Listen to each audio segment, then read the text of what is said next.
I think they expected me to be here for as long as they need me, right? And I think they need me right now. I became a doctor to help. I became a doctor to serve humanity. And right now, humanity needs doctors. This place needs doctors. But at this time, I'm devoted to my people. I'm devoted to my country. I'm devoted to my farmers. I'm devoted to this cause that I need to help these.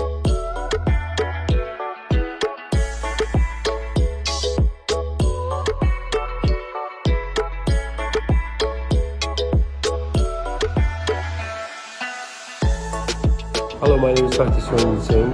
I got to know about the protest while I was in America. It was on YouTube or through just family gatherings or friends. I mean, it seemed like for the past, the initial plan was for 5 days, but after seeing everything that was happening and seeing the difference that I could make, I felt I couldn't go back, so I ended up staying. The Amazon supplies to us. You don't need $1 million to be able to do what we're doing. All you have to be able to do is bring people together. Like, hey, let's work as a team.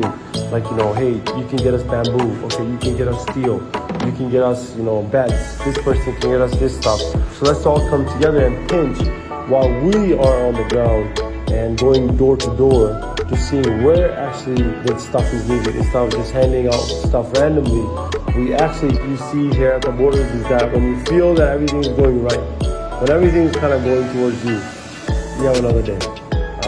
Whether it's things that happen on the 26th, whether it's just another thing, a fire, random this, random that. Now it's the monsoons, right? Filled up gutters, hygiene problems.